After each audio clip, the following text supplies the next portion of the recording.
What's up, everybody? Welcome to Move the Sticks. DJ, Bucky, and our good friend Lance Zierlein here. And Buck, we're going to pick up where we left off yesterday. We had a chance to preview some games yesterday. We're going to go through some more. Lance left us with a nice tease at the end of the episode because he wanted to talk a little Jayden Daniels. So before Lance gets to his notebook where he has 15 pages of prepared comments, let's get to you first here on what you thought of Jayden Daniels. Really not just this week, but the previous 2 weeks where the punter had 2 days off in a row here for the Commanders.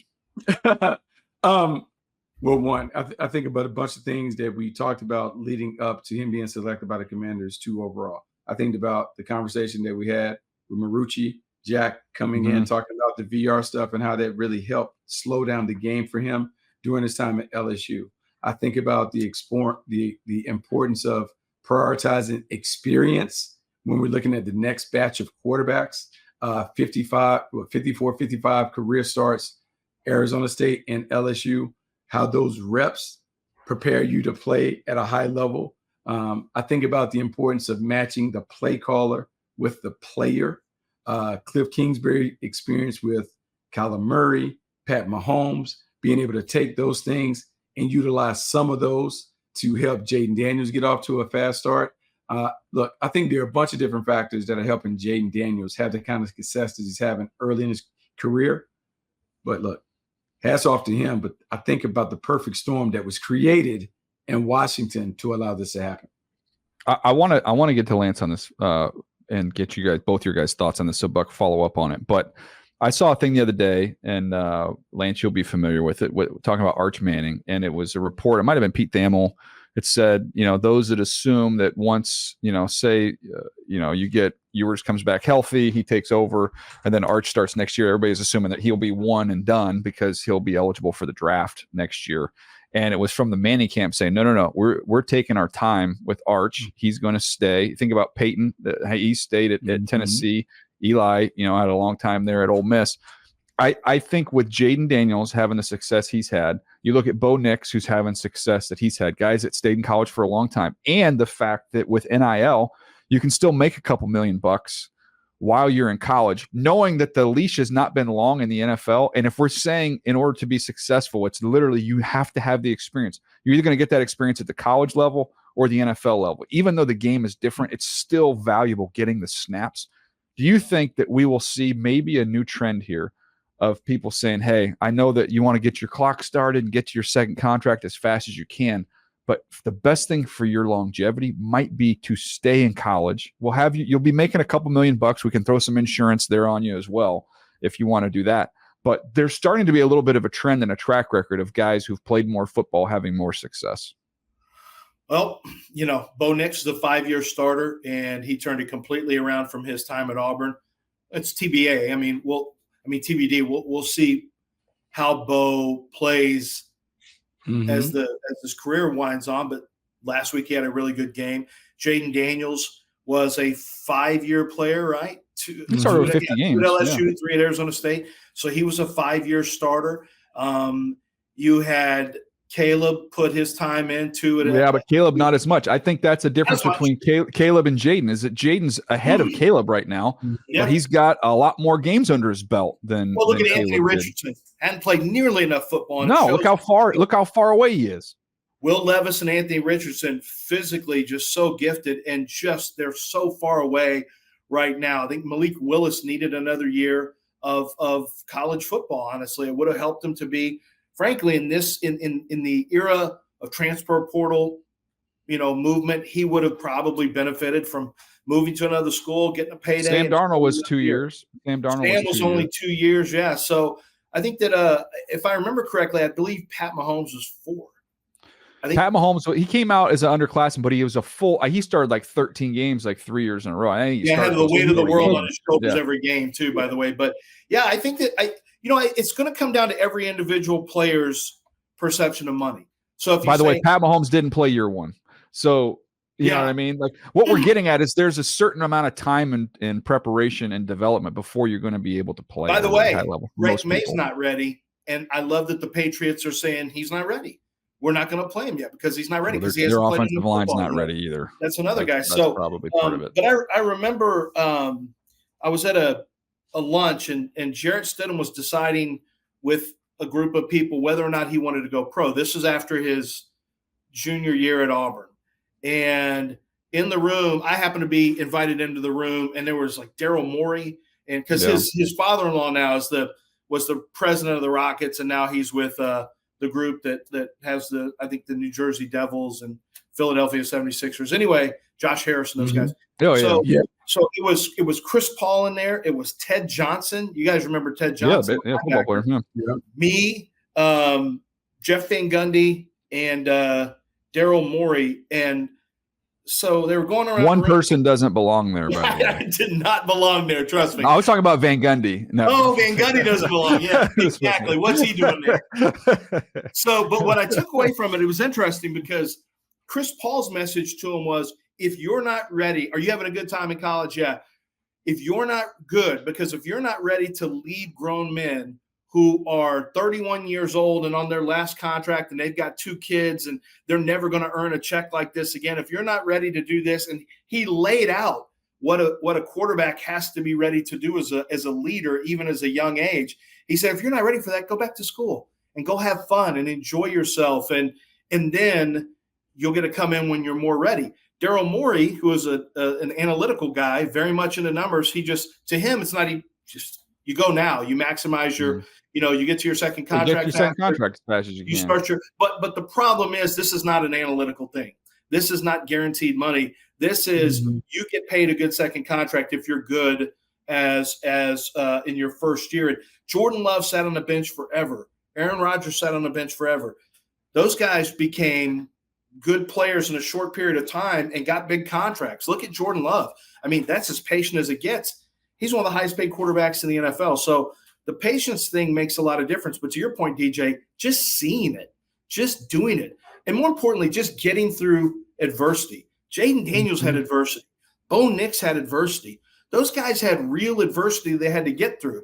So starting off slowly, how much adversity – I don't want to pick on them. I'd rather pick on more Carolina, but Bryce Young, I don't know how much adversity he had at Alabama. I mean, he had the best offense. His offensive line was going to be better than the defense line. His receivers, even though they weren't, the same level, they were typically as good or better than the guys they faced. He had good running backs, great coaching. All his life. All his life. Yeah. High school. I guess in high school too. Modern day. Like all his life. Then you get to this adversity and things really aren't great around him through no fault of his own. And he's not the biggest guy. He's a very small guy. Man, that was a perfect storm of problems. And in hindsight, it would have been great to protect him for a year by not playing him, even though he did have a lot of games under his belt, to your point, DJ. Well, it's also, it brings into the question. I mean, like CJ Stroud arrived at a team who had collected extra picks previous to his arrival. Bryce Young arrived at a team that not only had traded picks, had traded their best players over the previous years to bring him in. So instead of being a topping on top of the sundae, you are the sundae. Like that's a different way to start your career. It isn't a perfect science. So I do want to give the other side of it. I mean, look, Mahomes started 32 games in college, so it wasn't quite as many as I thought. Caleb started 37, so they're in about the same boat. You think Caleb, Mahomes got the red shirt for a year in the NFL, and Caleb is out there. The guy that throws the monkey wrench and everything is CJ Stroud, who only started 27 games in college. And you could make the same argument for him that you made about Bryce, which is he played with superior talent, with who he was throwing to during his time at Ohio State. And so it didn't have as much. I think you have to allow for anomalies. And I think CJ Stroud is a little bit of an anomaly from that standpoint. But there's a lot of other guys who've played a ton of football. And the whole point just being, and we're seeing it with Malik Willis having success at his second stop. We're seeing Baker, we're seeing Sam, we're seeing Geno. Like timelines are not all the same. Situations are not all the same. Patience matters. And I think the overwhelming takeaway, Buck, is this. If you are going to make it with your first team, your second team, your third team, and your first year, your fifth year, it's going to require some incredible mental toughness from these quarterbacks. Yep. So of all the things you're trying to figure out, how do they handle adversity? Because it is coming for everybody. And how mentally strong and mentally tough are they to rebound from it? That's going to be what decides ultimately the end game for these guys.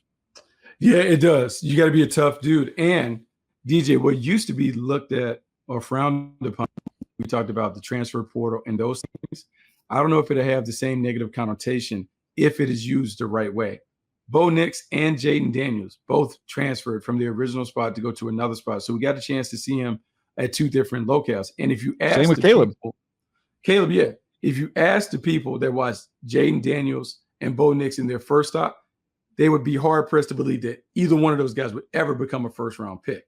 But when you ask the second go-round, they talked about how much they changed, how much the maturity that they developed, how the adversity helped them develop the callousness that they needed to be able to handle whatever is ahead from them. Yeah, I think there is something to, I want my quarterbacks a little scuffed up before they get into the league, because that ensures me that they're going to be able to handle some rough times or some bad patches that may arise in the pros. I think you made a comment, DJ. It's really important. Adversity is coming for everyone, but we have to really, and not we, but NFL teams really have to operate under the assumption that there are anomalies, how to recognize them and how to avoid them, because everyone's looking for the next Josh Allen. Man, this is going to be the longest search of your life trying to find this next Josh Allen thing.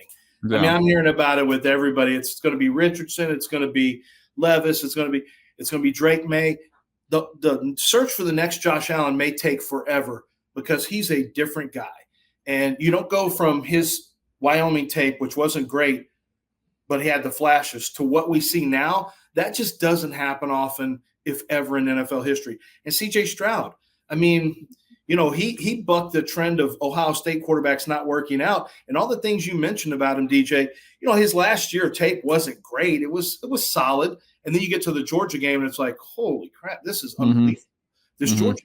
And it just so happens, it looks like, now we're only 3 games in this year, and he's not off to as fast a start, but it looks like the Georgia game was, you had to grade the flashes because the Georgia game was who he was. But, yeah, most guys who play as much football as him and have everything going well for them around him. But he did have personal adversity, Bucky. I mean, it's not like, look, football adversity, maybe not so much, but he had personal adversity that helped to shape him as well.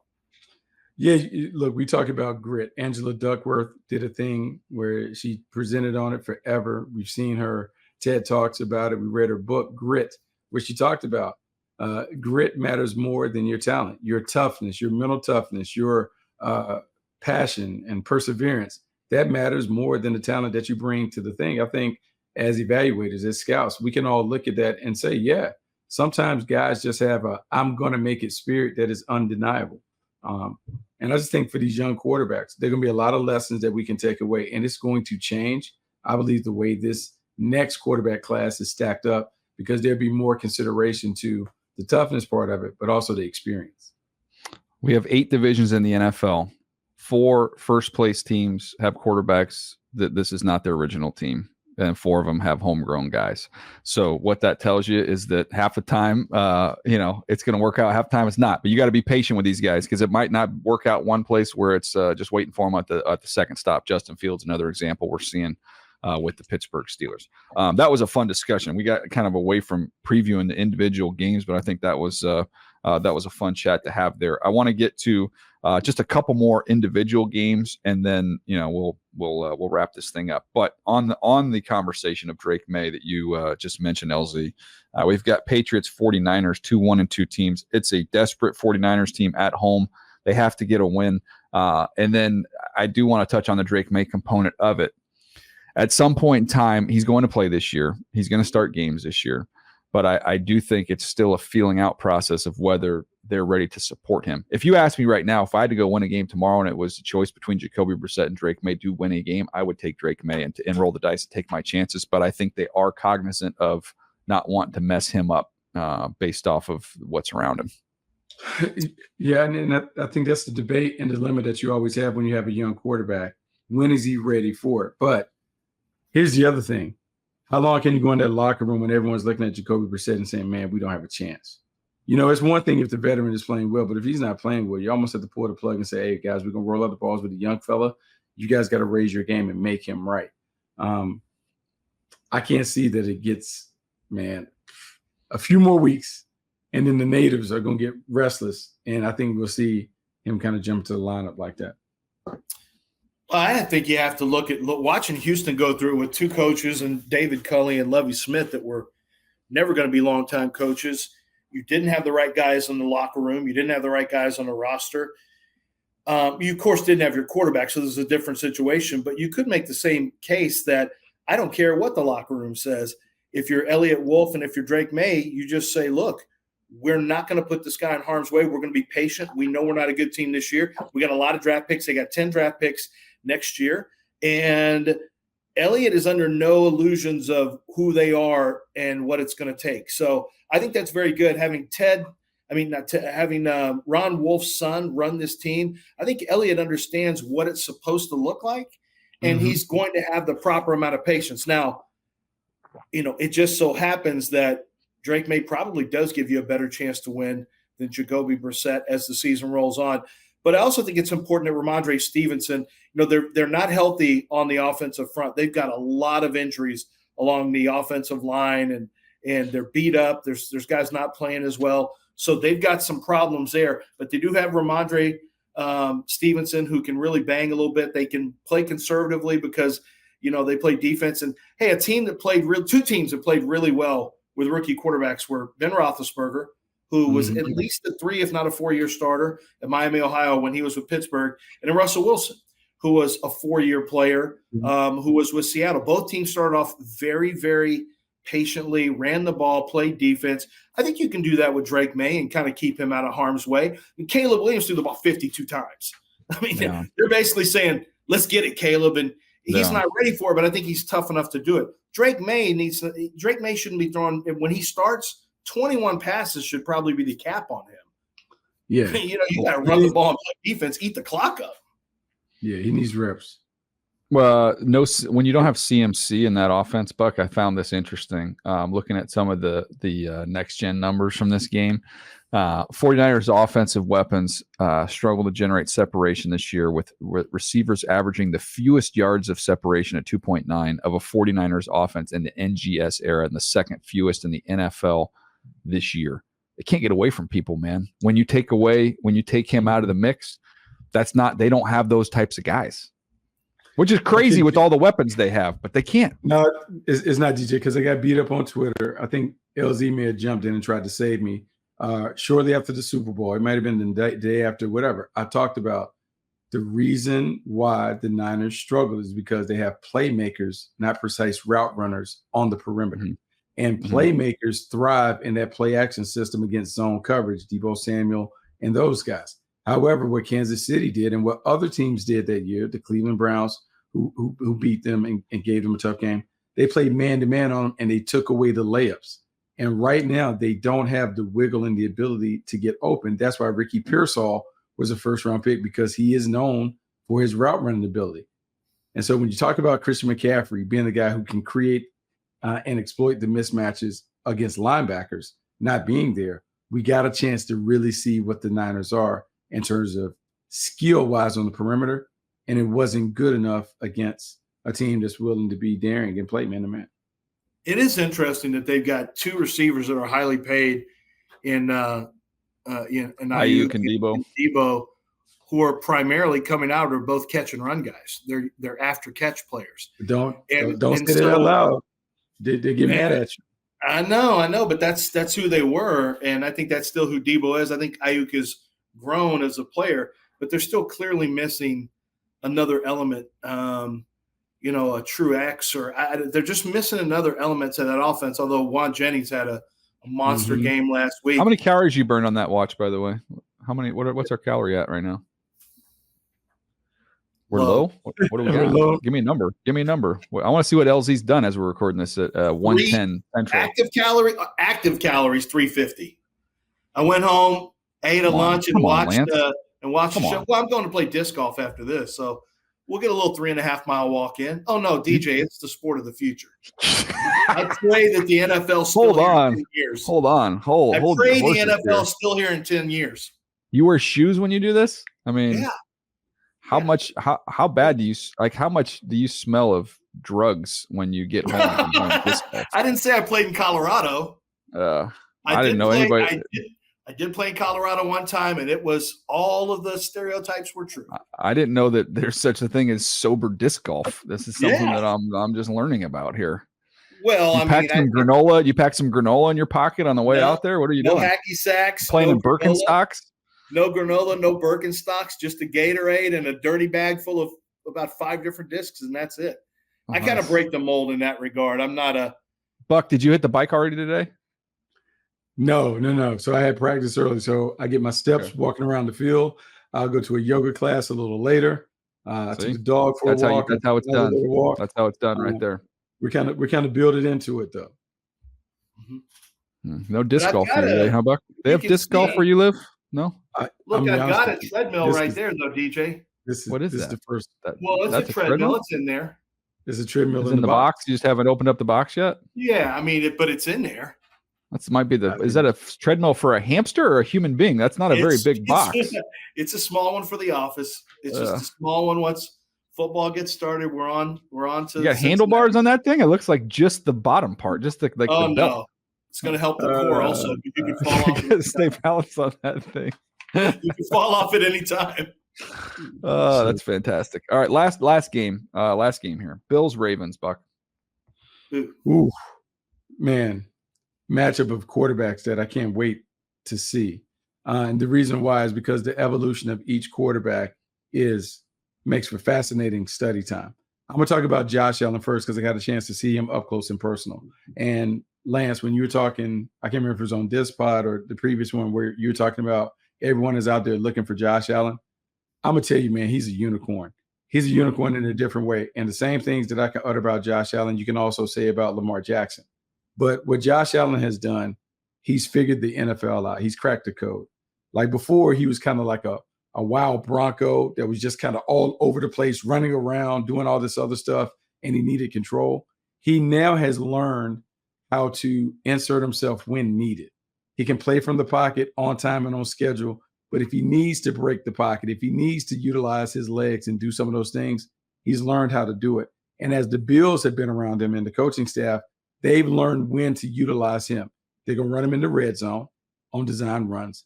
He is going to scramble a couple of times in the field, but primarily, man, he's going to operate from the pocket and he's going to make it happen on time and on target. His development is one of the more, I would say, not perplexing, one of the more surprising that I've ever seen since doing this. You normally don't go from being an inaccurate quarterback in college to being an elite quarterback in the pros. But Josh Allen has been able to pull it off. Yeah. This game itself, I mean, I thought Josh was incredible the last game out. And look, I fell into the trap of thinking that without his 2 wide receivers, Gabe Davis and Stephon Diggs, that he'd be in trouble. But I never doubted that Khalil Shakir could be a really good target for him and help him a lot. The same way I think Malachi Corley could eventually over there with the Eagles. But I always thought, okay, Shakir would be a nice little piece for them eventually. Keon Coleman, I'm like, well, he doesn't get great separation. I don't think it's going to really come together his first year for him. So I couldn't find where it is, and I did expect them to run the football more. But what's happened is incredible efficiency. James Cook has been great. Dalton Kincaid's starting to come on. But Josh is finding literally everybody. And when they're getting in the red zone, right now they're scoring at a 76.9% percentage. So they're scoring 76.9% of the times they're in the red zone. Baltimore gives up 60%. So that's going to be a little bit of a concern, I think. Mm-hmm. And their points per play, 0.687 points per play is a really, really high number. But going from who they were to a team that's saying, okay, Ray Davis, Chandler, and James Cook, we're going to lean on you guys a little bit more for a little bit more of the offense. And that's Joe Brady doing that. Joe Brady, the same one who was the architect of Joe Burrow's passing game in 2019 at LSU. He understands that the best thing for Josh, ask a little less of him, and you actually end up maybe getting a little bit more from an efficiency standpoint. All right, Lance, I'm going to quiz you on this. We talked about him the other day on here with Khalil Shakir. So first of all, I had him as my 102nd player. I think he believed he was 148th pick.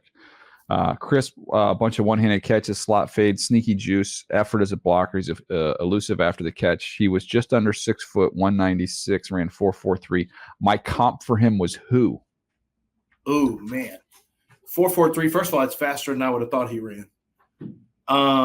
Your comp for him at 6, how tall? 6 foot, just under 200? He was like 5'1", 116, I believe. Hold on.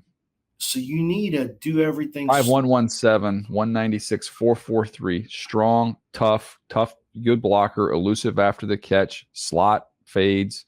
So someone who plays in the slot matches that play style and dimension. So, I mean, you're throwing some someone who's stuff. well paid, someone who is very well paid recently. It's not Cooper Kupp. It's I don't know. Who is it? NFC North, well paid slot receiver, well built. Amon-Ra St. Brown? Amon-Ra St. Brown was my comp for him. Wow. Did you really? So you think he has that capability of getting down the field a little bit more than what they did with him at Boise? Yeah, well, Amon-Ra's wearing people out in the slot since he came into the league. Oh, no, Amon-Ra is. Guys. No, but you think Shakir can be that kind of player that Amon-Ra has developed into? Yeah, that's exactly who I think he can be. I'm going to tell you, in watching him on Monday night, I didn't give him his proper due coming into the game. But during the game, he was wearing people out in the slot. His ability to catch and run, make things happen on the move is together. And DJ is funny because without outing the people that I talked to in Buffalo, they talked about addition by subtraction. By removing Stephon Diggs and even Gabe Davis to a lesser degree, it allowed them to kind of put together a puzzle that didn't demand the ball to go their way. And after seeing the Green Bay Packers successfully do it, watching them successfully do it, it's going to be interesting only because the quarterback is good. Can you get away without a true number one receiver? And I will say this because Pat Mahomes did it. You better have a gold jacket caliber quarterback to do it, because if you don't have a quarterback and an elite caliber, it ain't gonna be able to get done. This is maybe Lance can help me with the analogy to current, make it a little more current, because some of these things I think I find myself, it's like the people who always just listen to the same type of music they never get with the new stuff, same fashion, all that stuff. And I'm probably guilty of that. But my thing is, like, you can go draft the pips and pay the pips, but you better have Gladys Knight on campus. And when you've got the quarterback, you don't need a bunch. You don't need 2 Gladys Knights. I got 1 Gladys Knight. I can go out and just get a bunch of pips. We can have a heck of a show. But I don't know what a more current example of that would be. Maybe I mean, we'll take it to the next generation. You could say, okay, look, Belle Biv DeVoe, they didn't have Ralph. They did not have Ralph Tresvant. They did not have Johnny Gill. They did not have Bobby Brown. These guys were not. Now, Mike was a good singer. Yeah, but he could blow. As you heard in the lyrics, they didn't have that. They had to do what they had to make do with what they had, so they changed up.